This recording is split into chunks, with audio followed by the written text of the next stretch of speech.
এতক্ষণে বুঝে গেছো আমি কোথায় এসে পৌঁছেছি। ইয়েস, আমি এখন রয়েছি হিজল বন, সিঙাবাদ আর তিলাসন ভিলেজের মাঝখানে, হবিবপুর ব্লকে।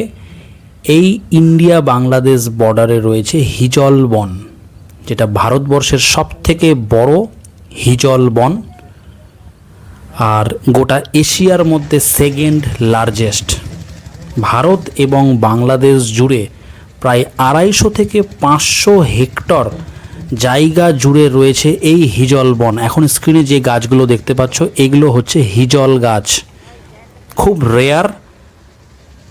আমাদের মালদাতে রয়েছে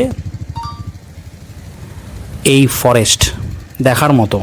এটা ওয়েটল্যান্ড, এর মানে কি বছরের ম্যাক্সিমাম সময় এই গাছগুলো অর্ধ নিমজ্জিত অবস্থায় থাকে, মানে ডুবে থাকে। সাবমার্জড ট্রি বলা হয়। প্লাস এখানকার মেন বিশেষত্ব হচ্ছে শীতকালে প্রচুর মানুষ মালদা এবং তার পার্শ্ববর্তী ডিস্ট্রিক্ট থেকে প্রচুর মানুষ পিকনিক করতে আসে।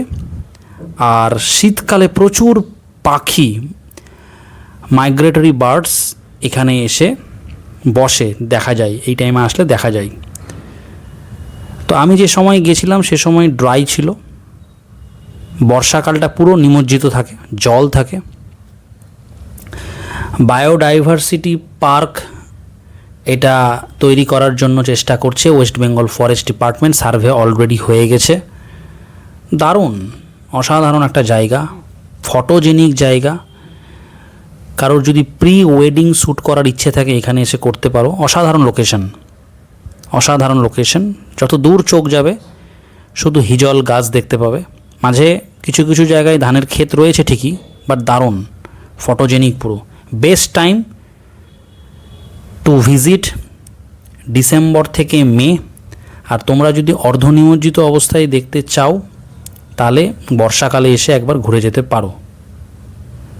আর এই হিজল গাছে বিভিন্ন রকমের হিজল ফুল দেখতে পাওয়া যায় এপ্রিল থেকে জুন মাসে, খুব মিষ্টি একটা গন্ধ, দারুণ। বায়োডাইভার্সিটি হেরিটেজ সাইটের ট্যাগ দেওয়ার জন্য মালদা জেলা প্রশাসন খুব ভালোভাবে চেষ্টা করছে। অসাধারণ জায়গা, নো ডাউট। এসে ঘুরে যাও, ডেফিনেটলি ঘুরে যাও।